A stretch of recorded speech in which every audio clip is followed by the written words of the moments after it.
Hello, everyone, and welcome to the Beyond the Score podcast presented by The Northerner, where we discuss all things collegiate, professional sports. We get into the Olympics. Maybe we'll talk about some obscure ESPN sports that they might have going on. If they're doing, some cornhole, might talk about that some on here.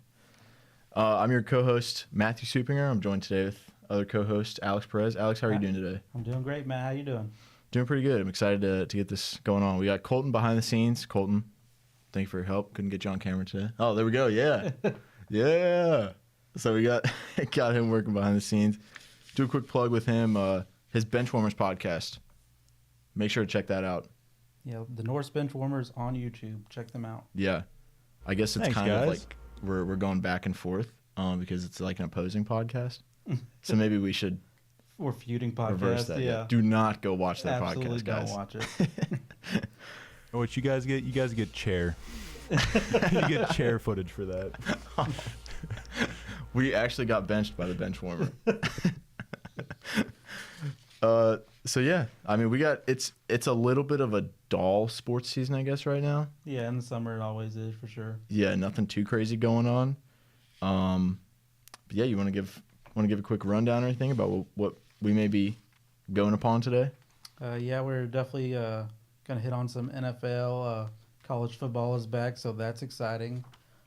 Maybe not in the capacity we're all used to, but it's back in some capacity, and we like that. Then we'll cover some NBA, and then finish the show with some WNBA action. So you ready to get in the show? Absolutely. All right. Brandon Ayuk of the 49ers formally put in his trade request. We've all known for many, many weeks. So I just have to know, where do you think he's going to go, Matt? Well, I want to first say I am utterly shocked. I did not expect this trade request.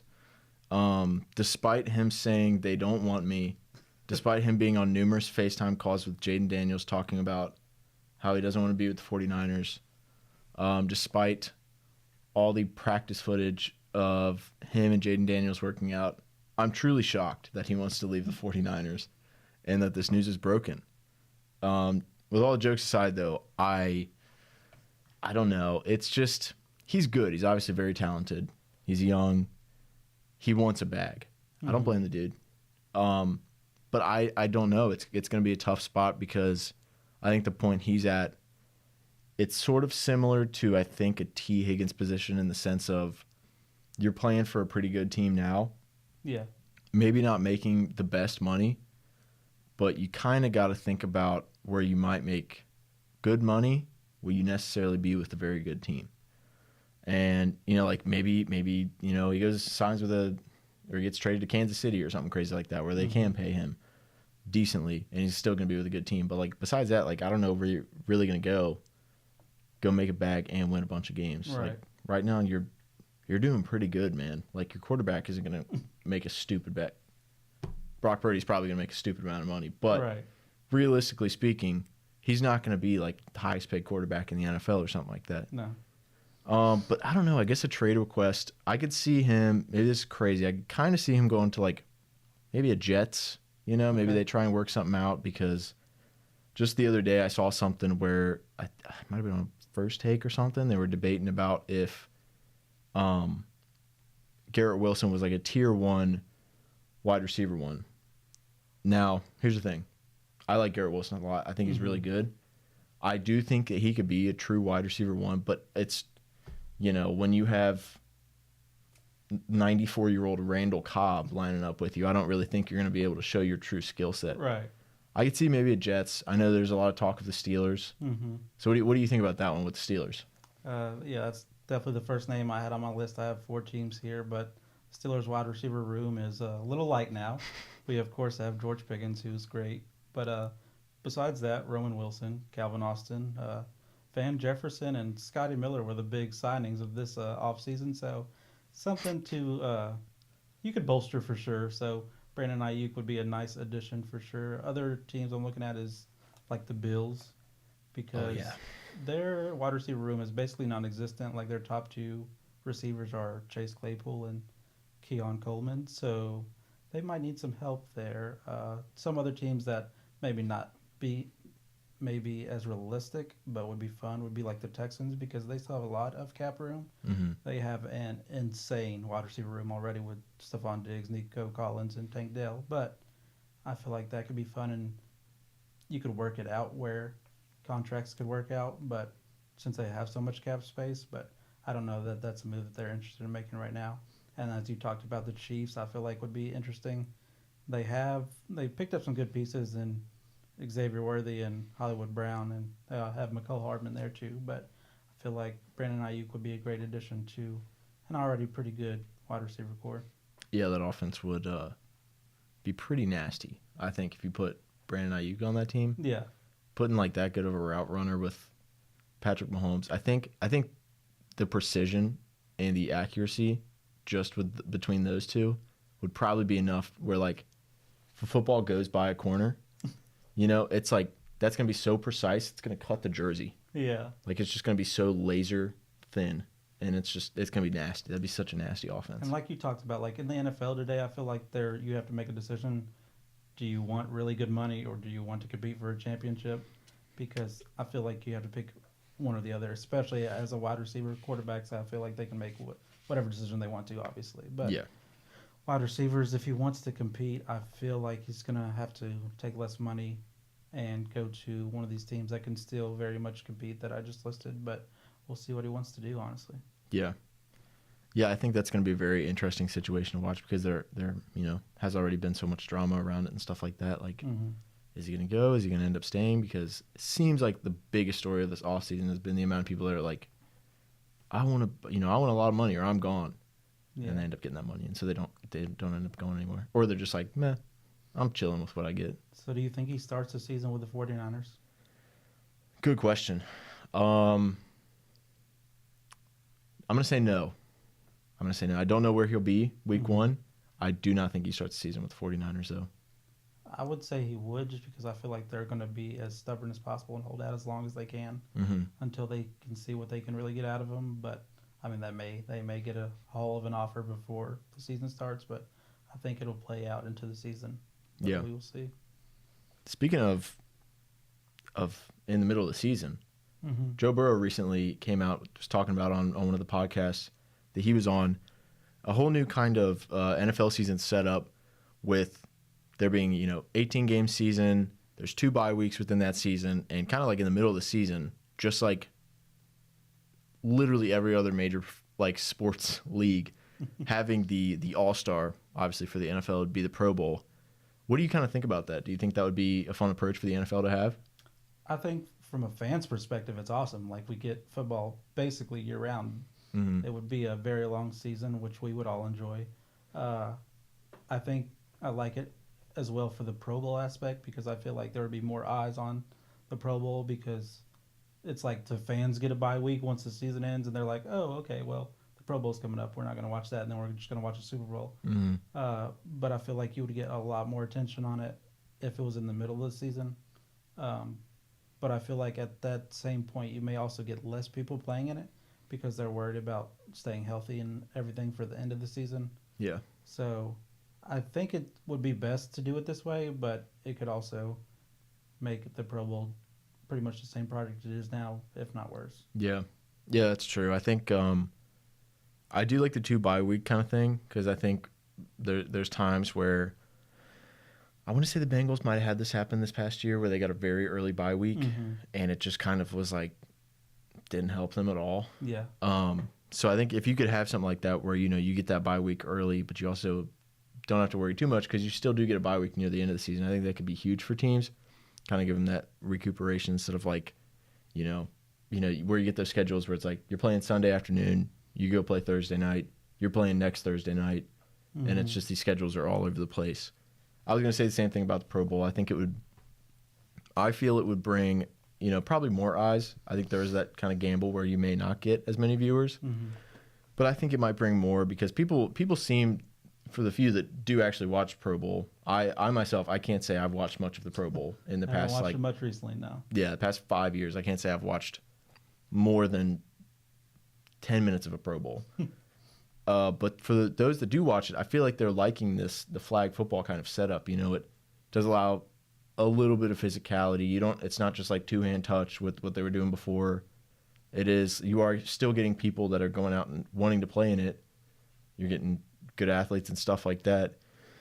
People do like to watch it from what it seems like. So it's like maybe if you do that in the middle of the season, not as big a worry of an injury because it is like, this flag football setup. But yeah, I think that would be something that people would, I know I would tune into something like that if it's in the middle of the season. And if they don't keep, if they keep that system where it's like non-tackling and stuff, maybe more people would be willing to play in it because there's less likely of an injury. Yeah. But another question I had about the Pro Bowl is, does it stay in the same place if they have it in the middle of the season? Because Hawaii, while it is in the States, is quite a distance to travel from pretty much anywhere. So I don't know if the players would be, Hawaii, obviously it's hard to turn down, but yeah, I don't know how excited they would be in the middle of the season, depending on how long that break would be ideally, to make that trip and then make the trip back to go to practice and stuff like that. Yeah. Yeah, I think that's a good point. I might be, I don't know, I think we'll turn to Colton for this one. Wasn't the last Pro Bowl, was that in Vegas? Because I was thinking that it might have been in that new stadium because I think everybody was like, this seems like such a Vegas thing.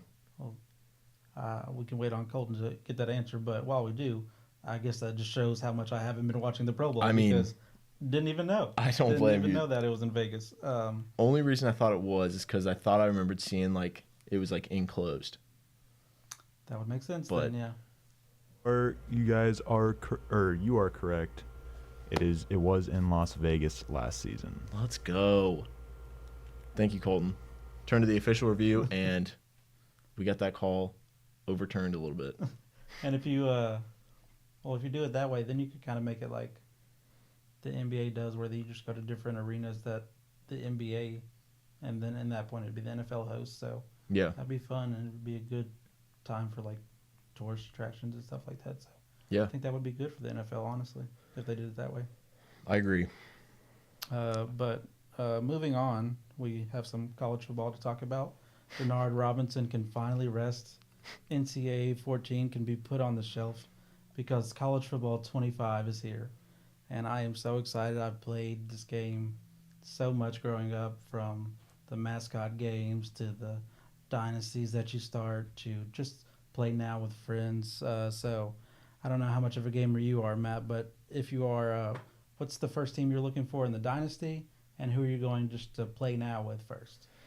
I'm going to keep it a buck with you guys here. Okay. And this is probably going to lose all our viewership because I'm going to be labeled a fraud. I'm going to be labeled not a real gamer, not a real fan. Oh, man. I have hardly ever played any college football game growing up. Colton hit the boo sound effect if we have one. That's okay. It's just like I didn't play many games growing up either, but I did watch a lot of videos of it. Actually, somebody I had a class with here, James Bordeaux, big shout out to James. He is popping off on YouTube. For sure. I think he's got a couple thousand. Mm-hmm. But he's been making college football videos for a while. I know this is big with him. I still follow him. I still talk to him. But I watch a lot of his videos. So that's kind of like, it's not playing it the same, but it's like my version of Your it, I taste guess. of it, yeah. Yeah. It reps. He reps NKU too, so that's always good to see. Yeah, that's He big usually time. makes the NKU teams. It puts us on the map for sure. Yeah. But I guess if I had to go with a dynasty, I've heard the FCS Northwest has been I hear they're dangerous. unbeatable so far in this game. But I'm going to go with, it looks like they got a football program, Houston Christian. It's Okay, a I D1 like football that. program.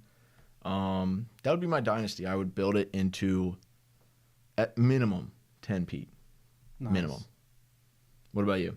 For the dynasty, I'm big on Maction football. So like the MAC conference, I need it. Okay. And I'm going Akron because I just love that school, love watching them in the MAC. I need to see that dynasty come to fruition. I don't know how we're going to pull Nick Saban out of retirement, but we're going to do it. The And Zips? we're going to do great things at Akron. I can see that. I honestly could see that happening. So I know you're an Ohio State fan, right? So is that who you would go with first on the play now? If you're No. playing somebody? I don't know. If I was doing play now, It would depend on who I was going against. Gotcha. You know, if it was one of my buddies and I was just like, I just gotta, I hate to do this to you, but I'm gonna have to rush for 1,000 yards, and then Quinshon Judkins and Travion Henderson are just gonna run for 1,000,000 yards in a single game. I think that would be a fun one to go with. But I don't know. It's such a diverse thing, Yeah. What would be your go-to? Would it be UK? I was about to say there's 124, 134 teams on there, but I'm definitely going with my homer pick of UK because a Barryon Brown and Dane Key, 4 verts offense. Yeah. I need it. Yeah. Haven't got to play it yet, but when I do, that's all I'm running. So inject that offense into your veins, man. I need that for sure. And I'm really excited. I think there's a mascot mode on it, so I definitely need to play that and play with Stanford because that's all I did growing up. Play with the big trees. That's an elite. That's an elite mascot. I love it. I think that's that might be an underrated mascot. Top 5 underrated. Oh, for sure, yeah. A tree. I mean, or it's the like Syracuse Orange, one of the two. I feel like those are peak mascots. That would be a dominant offense right there. No one's stopping that. But moving on from college football, everybody, let us know what your dynasty team is. Let us know what in the comments or whatever, wherever we're posting this. Let us know what your dynasty team is. And actually, let's ask Colton. We'll turn to the review booth. Colton, what's your dynasty? I got the Purdue Boilermakers. I actually pre-ordered the deluxe edition like a month ago. It was like I've been waiting so long for this. So I have spent like 19 of my 20 hours in the game so far just rebuilding Purdue. We just came off a crushing overtime loss to Notre Dame. That's tough. It was rough, but so I took a little break last night for peace, but I'll be right back on it. I'll be right back on it tonight. Coach never quits. Was that your first play now team too, Colton? Oh, absolutely. Absolutely. Just Purdue versus Indiana, just crushed them by 40. I respect it. And moved on to Dynasty. Well, yeah, everybody let us know, what your dynasty is, who you're rolling with. If you land a huge recruit, let us know what the huge recruit is. But yeah, moving topics now. Let's talk about the NBA. It has definitely been an off season. There's been one for sure, yeah. There's been one. I don't know if I'd say it's been a good one. I don't know if I'd say it's been a bad one. But teams have made moves. Other teams have not. Our teams that we support not excited. Definitely have not. No. But yeah, who do you think? What teams would you say have had the best off season versus the worst? Okay, we'll start off with my best. I have 2 picks. The first one is the Spurs. They got Stephon Castle and Harrison Ingram in the draft, and I think those will be 2 studs for them that they can kind of immediately implement into their offense and get that team where they are hoping to be. And then in free agency and in trades, they've traded for they got Chris Paul in free agency and then traded for Harrison Barnes. So I think those will be good mentors, at least for Victor Wembanyama, who are all looking to make big leaps, which just sounds ridiculous after the first season that he had. But I feel like they have had a great offseason. And they also made, in those trades, to get pick swaps and things for right when Wemby's coming into his prime, if he's not already in it. Yeah. So they've just made extremely great moves to set up that team for success in the future. And Pop might coach till he's 100. We'll see. Mm-hmm. Because how do you turn down coaching that for the foreseeable future? But we'll see on that. And the second one I had was the 76ers. They drafted Jared McCain, who I was really high on. I was hoping the Lakers took before Dalton Connect somehow fell to the Lakers. Thank you. That's huge. Yeah, very excited about that. Then Adam Bona, I think he's going to be a great piece. Even if they can't implement him now, I feel like they can develop him, and he will be a great talent in 2 or 3 seasons at least. And the biggest thing, if you follow me on social media, you know I am a Tobias Harris hater. So the biggest thing they did was drop him. So they don't have to pay him $30 million to do nothing anymore. And they retained Kelly Oubre, who was better than Tobias Harris for $30 million less. Yeah.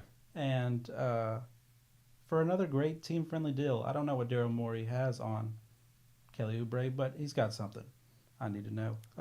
Might know something about the car accident. And then I think they traded for somebody, Paul George. That's what it was. Yeah. A role player, I think. I would think it'll be good. They might be able to get him in early action. Yeah. I'm surprised he's not playing in summer league, but we'll see. And then I'll let you go ahead and do your best first, and then we'll go to my last because Okay. my last I have to my worst I have to get on my soapbox. But you go ahead. Okay. I think a pretty good offseason so far. I don't know if I would say they've won the offseason, but because I had a few teams that I thought won the offseason, I think they more so have just played their cards very well. I think the Thunder have done a really good job this offseason. They re-signed Isaiah Joe. They re-signed Aaron Wiggins, players that, stepped up when they needed them, especially Isaiah Joe. I mean, he was a sharpshooter out of his mind this year. Yeah. They signed Hartenstein. They trade for Caruso. They seemed to hit these positions that it was like they were needing to improve on. Mm-hmm. And then they drafted another one of the Nikola clones that they just brought out of nowhere. And I think they just improved a lot. And it's like they still have, a ridiculous amount of picks to spend in the future if they really want to. Another team that I thought had a really good offseason, the Knicks. People can say what they want. They re-signed OG Anunoby. I think OG Anunoby is a stud. I think he's a dog. I love OG. They extend Brunson on a pretty team-friendly deal. Mm-hmm. I saw your tweet the other day. That was you retweeted, I think Woj's tweet, and you were like, he's eligible for what? Yeah. In however many years. But yeah, that was a really big deal for them. Trade for Mikal Bridges, signed campaign, drafted Kevin McCullough, who averaged 18 a game in this last season of his career at Kansas, on 45% shooting. Pick up Tyler Kolek. I don't know how much Tyler Kolek ball you've watched, how much Marquette you've watched, Big East, anything like that. Definitely in the conference tournament and the NCAA tournament, I was a big fan. Yeah, he wasn't the full Tyler Kolek, I don't feel like, especially in the tournament. Yeah. But that dude, he's good. He can definitely be a guy that you bring off the bench that, kind of dissects the defense. And also, I just think they have, they brought the power of friendship in. There's no way you can have a bad team after doing that. It's about the friends we make along the way. Yeah. There's no greater offense than that. That's the real championship. That's right. Yeah, but those were some of my winners of the offseason. I definitely like both of those picks. I think the Thunder kind of filled every hole that they had. So, I don't really see a weakness too much anymore, which is scary to think about because they were already the number one seed. But anyways, that's fine. Mark that one down, guys. If they have a horrible season, yeah, you can come back to this. It's because of this.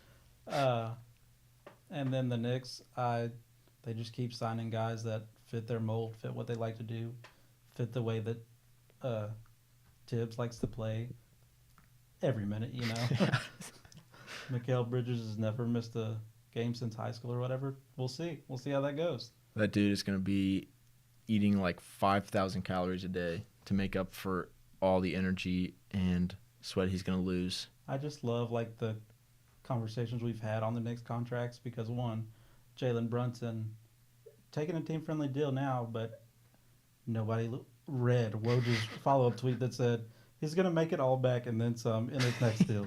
So I guess we can give him his applause for this, but he's going to make it all back. Yeah. And Mikal Bridges is apparently going to take a team-friendly deal. I think Mikal Bridges is taking a deal that he should get, and then he's going to call it a team-friendly deal. Yeah. But that may be just me. I may just be a hater. Who knows? But I don't think he's a max player per se, and I think that's what he's going to try to say. He's taking a pay cut. He'd be a max player on the Brooklyn Nets. For sure, yeah. But I think, who else do they have to pay? Do what? I said, who else did the Nets have to pay? So, yeah, I was going to say. But moving on to my worst. Does Rob Pelinka know that NBA free agency started? I think he still thinks the season's going on. Yeah, I think he's in Disneyland or something because there's no way that the Lakers have made zero moves, even after LeBron opted to take a pay cut if they signed somebody of value. And there was, DeMar DeRozan, Jonas Valanciunas, Klay Thompson. All could have been done. All had some type of tie to LA. And no move was made. Now, the draft was nice. Scott Dalton Connect. And I don't think that was something Rob Pelinka did. It's just bad drafting by the teams before us. Yeah. Him falling to 17. There's actually somebody else the Lakers got in the draft that you didn't mention. Yeah, I'm getting to that. Dalton Connect at 17 was great. Bronny James, as Colton was alluding to, at 55 was also a good pickup because it guarantees LeBron stays around. And as LeBron's in his peak right now, he's still like in his prime, it seems like. To be able to lock that up for a $8 million contract for Bronny James, I'm okay with that. And I mean, they're mad that he got drafted at 55. If anybody can name any of the last 10 55 picks, number 55 picks, you can argue that, but you can't. Unless you looked it up. I was going to go look it up, but yeah. So the Lakers are the ones that are definitely disappointing this offseason to me. Isaiah Wong was last year's 55th overall pick, and I didn't look it up. Oh, that's impressive. All right. He knows ball. That's my bad. This guy might be taking over our show soon. Yeah. So who do you have as the worst offseason? I do have a bit of a joking one here, so I'm going to start that one off. The Pistons, because they signed Tobias Harris. Yeah. I think that automatically they could have signed LeBron James. Mm-hmm. The moment you sign Tobias Harris to your basketball team, you're even more doomed. And that's why we get along. Yeah. So that was kind of my joking one. It's a joke, but it's also not a joke. But yeah, I said the Warriors. Been a rough offseason. I guess they've definitely done something. Mm-hmm. They've done a little bit. They filled the roster out. Yeah. Well, we'll see. They've definitely filled it out. Steve Kerr is still the head coach, so I think that makes them the biggest loser of the offseason.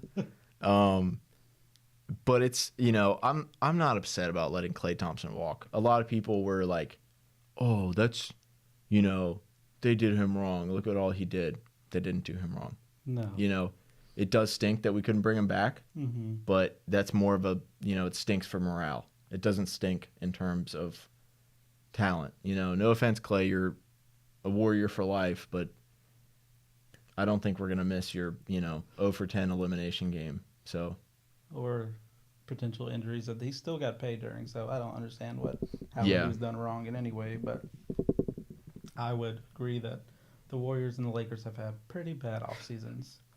I feel like you all have done a little more than the Lakers, but that's okay.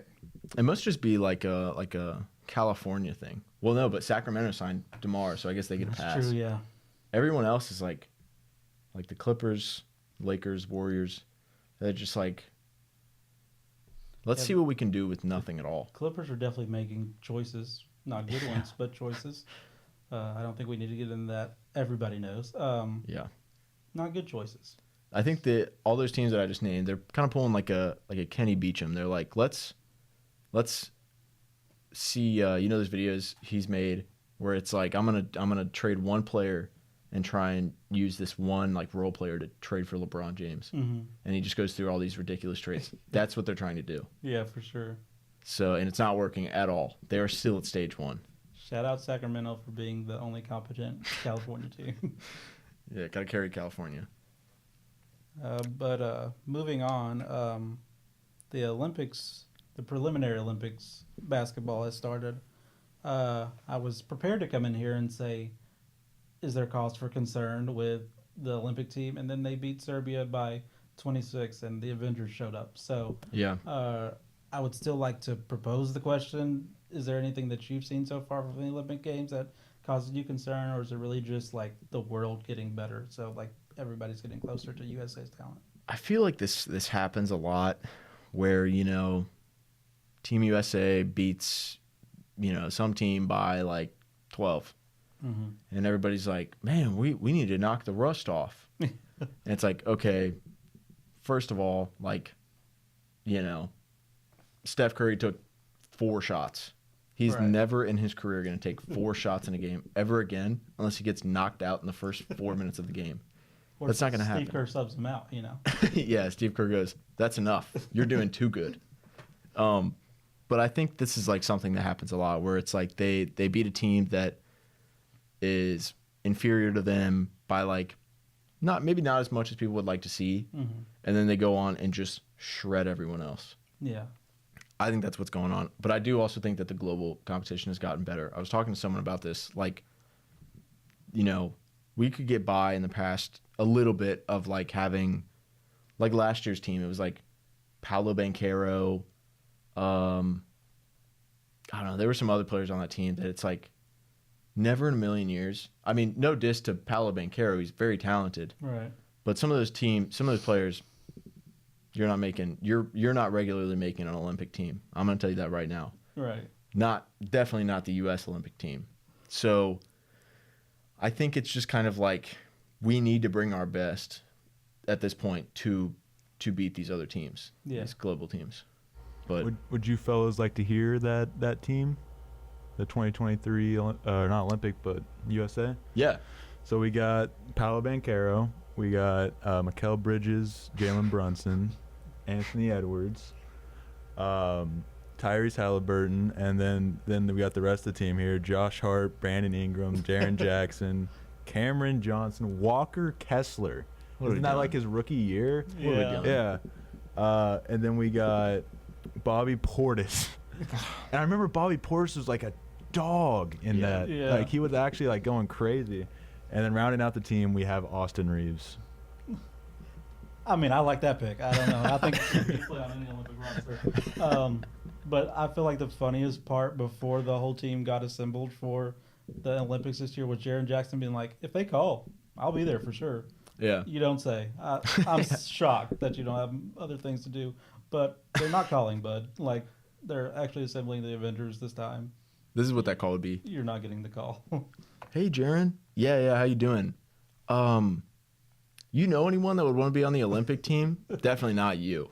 But, like, maybe anyone else? You know, like LeBron's number or something like Any that? of your friends want to come play? Yeah.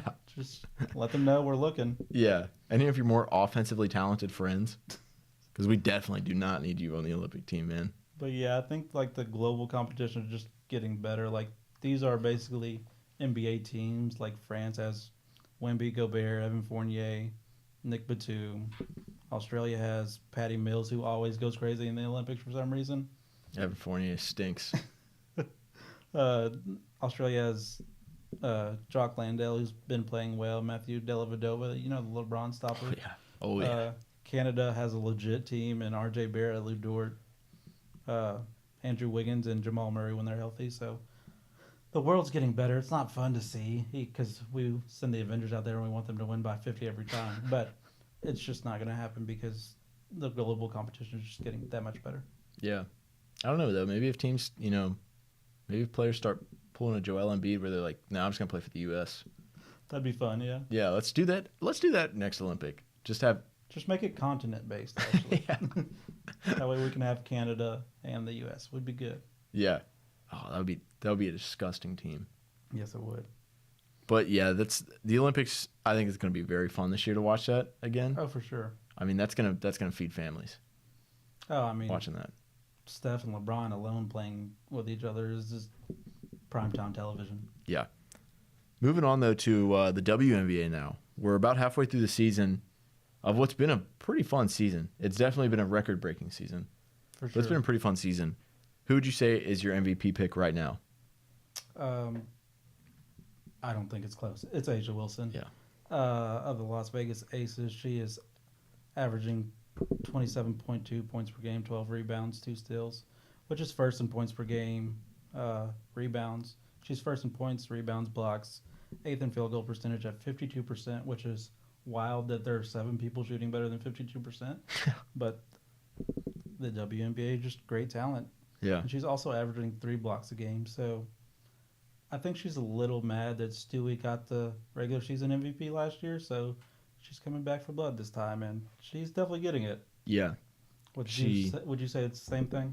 I was going to do the exact same thing to start it off. If you had asked me that question, who's the MVP halfway through the season, it's no doubt it's her. I mean, and she's also on a team that's like started slow, but they're 8-2 in their last 10 coming into the break, and she is putting up video game numbers. It's like, shooting 52% on a team that is very, very capable of winning a chip. Mm-hmm. And this player is also not just shooting 4 shots a game and shooting 52%. She's shooting like 12, 16 shots a game. She's just ridiculously good. But I did want to give him honorable mention to Kalia Copper. Career high in points per game, 23, on 45% shooting from the field, most field goal attempts per game of her career, and she's playing on the Mercury right now, 6th ranked Mercury. She's been great. She's been very good this year, but unfortunately, you're going behind a ridiculously talented player. This is a one-of-one season, and it's been so fun to watch the Aces because, like you said, people are talking about they're struggling and everything, and then they realized that Chelsea Gray wasn't even playing, who's their point guard. Yeah. I mean, Kelsey Plum can play the point guard, but she doesn't want to do that. She wants to be off ball and shoot, and she does that very well. And now that Chelsea Gray's back, it's going to be easy work for them, and I'm sure they'll be in the top 1, 2, or 3 seed by the end of the season. Yeah. Moving on now. Rookie of the year. Who'd you pick? Listen, let me preface this by saying Angela Reese is a great player, and you can like 2 players at the same time. You don't have to put one down to bring one up, but it's Caitlin Clark. Well, Angel Reese is actually the reason that the WNBA is getting as much viewership as it is. That's what they say. But let me run you through these numbers real quick. Angel Reese having a very good year. Yeah. She is 2nd in rebounds, 1st in offensive rebounds. She is top 25 in points per game, and she had an historic, 15 straight double-doubles. So that is nothing to be ashamed of. But Caitlin Clark is 13th in points per game, 1st in assists, not of rookies, of the whole league. 14th in blocks, which is higher than Angel Reese's, 10th in steals. And she is the first rookie ever with a triple-double. Just the other night, she had 19 assists, which is a WNBA record for assists in one game. 4th player to record 200 rebounds and 200 assists. The first rookie to do it. More 20-point games than all other rookies combined this year. Yep. She, in the 4th quarter, is also clutch. She's 1st in assists, 5th in points, and she's the only player to be top 5 in either of those marks. And she has scored or assisted on 42% of the Fever's points this season, which is by far the most of any player in the WNBA. So yeah, I feel like it's far and away Caitlin Clark.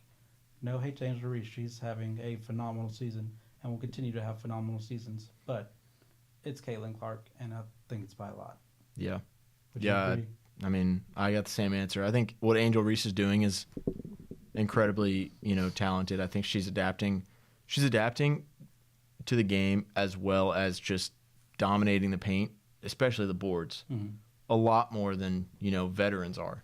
Like, she's come in and people make all the jokes about, like, oh, she's just getting rebounds off her own shots.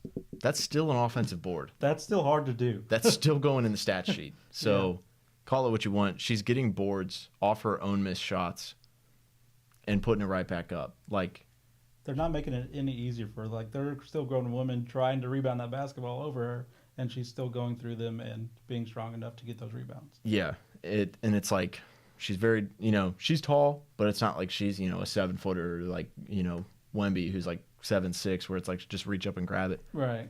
Got to get physical down there to get the boards. So she is having a tremendous year. But I think the biggest thing of it, is those missed shots.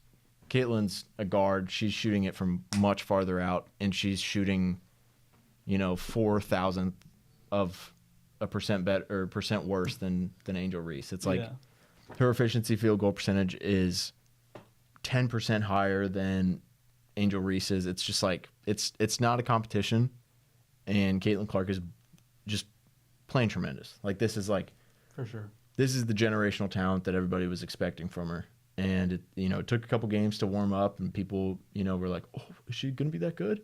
yeah, she's much better than actually people probably thought she would be. For sure. She's taking this team who, at the beginning of the year, in the first few games, we were both talking about this coach. I don't even know if she's going to make it through the season. I would be surprised if she did. And now she's turned it around to, like, where you're like, well, I don't know. You I think know, it's the players playing better, but it is the players playing better. Chrissy sides, she may get the pass because of that. But Yeah. We'll see. So yeah, it's Caitlin Clark, but Angel Reese is definitely putting up a phenomenal year. Absolutely. So we're about halfway through the season, maybe a little over half now, getting ready for the All-Star weekend starting tonight. And then, so we're kind of looking forward to the playoffs. So what playoff matchups would you most want to see? I got one on here because I just think it would be a really, really fun matchup, and that's Seattle and Vegas. Mm-hmm. At the beginning of the season, AJ gave him all the credit in the world. She told him that's a super team. That is a phenomenal team that we just played. Aces lost that one, but since they have bounced back, they lead the season series 2-1. But the Aces are a game back in the standings, if I'm thinking of that right. I believe so, yeah. The Storm have 4 players averaging over 13, and I might pronounce her name wrong. Aneka Ogumuke, yeah. Yeah. Ridiculous season. She's putting up a great MVP case. For sure. Averaging 17, 8, and 3 on 52, 41, and 84 splits. I mean, that's out of this world. So she's putting up a great MVP case. Again, probably not going to win it unless Aja just has a horrible drought in the second half of the season. But the Aces are the Aces. We know how they can play. I just think that would be a really fun series to watch because it's these two teams who are potentially on a crash course to play each other in the playoffs. And so it's like we could see, this matchup between is this really going to test the Aces? Like this could be either the Aces lose this one and it's like, okay, that's all, or it's like they go all the way. This could potentially be what holds them back. I would have them going all the way. I mean, that's my prediction, honestly, for the season is the Aces and the Liberty kind of play each other in the finals, and I'm excited for that matchup if it does happen. But some other things I would enjoy seeing is like Connecticut and Chicago playing each other because they have a similar style. And also Marina Mabrey just got traded from Chicago to Connecticut, so I think she would very much – she's a talkative player, so she would very much enjoy giving it back to Chicago, who traded her away. Indiana, Chicago obviously would be fun. It's not really that feasible because they're 7th and 8th, and they're probably going to stick that way. Yeah. One I'm really looking forward to, if it happens, though, is Phoenix versus Minnesota because methodically they're a lot different. Like Phoenix with Brittany Griner and Taurasi, they like to kind of be methodical and go slow, and Minnesota's looking to push the ball and shoot as many threes as possible. So I think that different dynamic could make for some really interesting games. Yeah, I think it's going to be fun playoffs. It's definitely going to be probably the most viewed playoffs. Oh, for sure, yeah. And I think that's what's going to make it so cool is, the hype is going to be able to build, and it's going to be like legitimate hype. It's not just going to be like this hype of like, hey, just tune in just to be tuning in. It's going to be like, tune in because it's probably going to be really good. Great games with great talent, yeah. Yeah.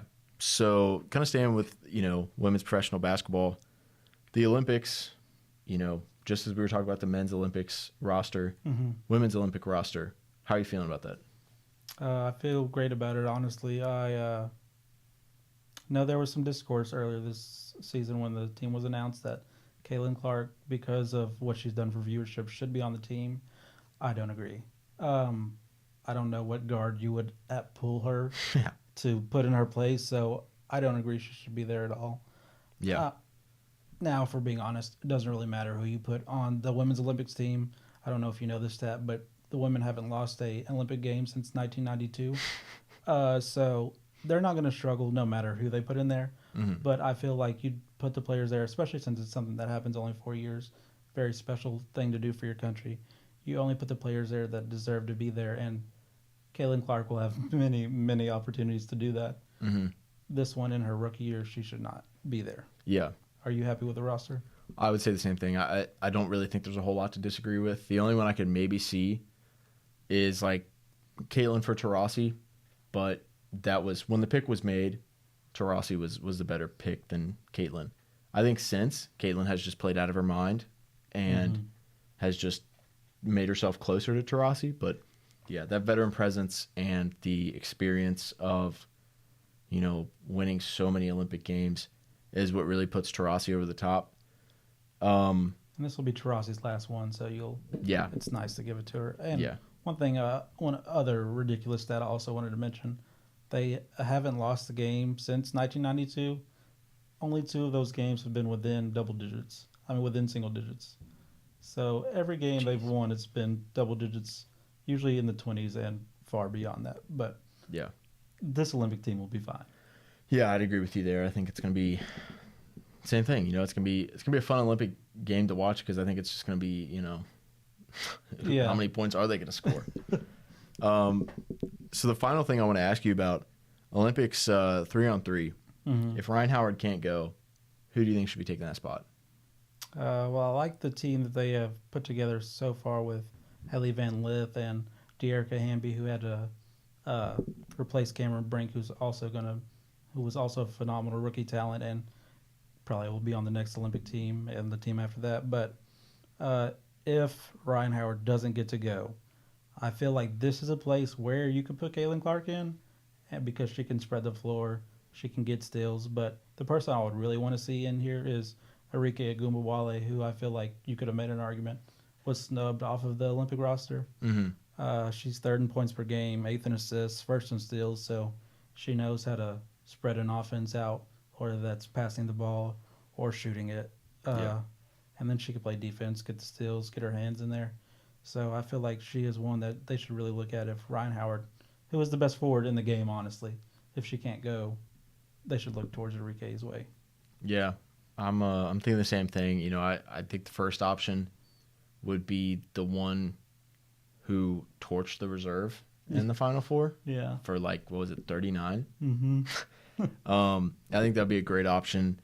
I will say, your option I think is also a phenomenal one. I would say you could maybe make the argument for, a Kelsey Mitchell if you want to preserve that guard spot. Yeah.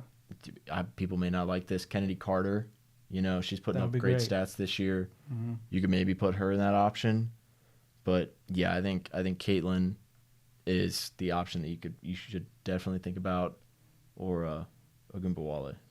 And Kennedy's got that grit too, so Yeah. she's somebody that you would love to see in that position because every time she's got an Olympian put in front of her, she's just torched them. Yeah. She's just been great every time that she gets matched up with one, which is you want to see in the Olympics. Yeah, absolutely. Well, I think that's all we got to talk about. Thank you all for tuning in. Alex, do you have any final words that you want to say before we hop off? Not that I can think of. I'm just really excited to start this. I'm glad we got this going. Yeah. But thank you all for tuning in. Make sure to keep up with everything. We've got socials. Alex, you want to plug the socials? Yeah, we have Instagram and Twitter at BT_ and then the word score. So make sure to give us a follow to keep up with all the things that are going on with the shows, who we have on the show, who we're going to be interviewing, because we should have some NKU athletics coaches coming in here pretty soon. Yeah. Yes, thank you all for tuning in, and we'll see you all in the next one.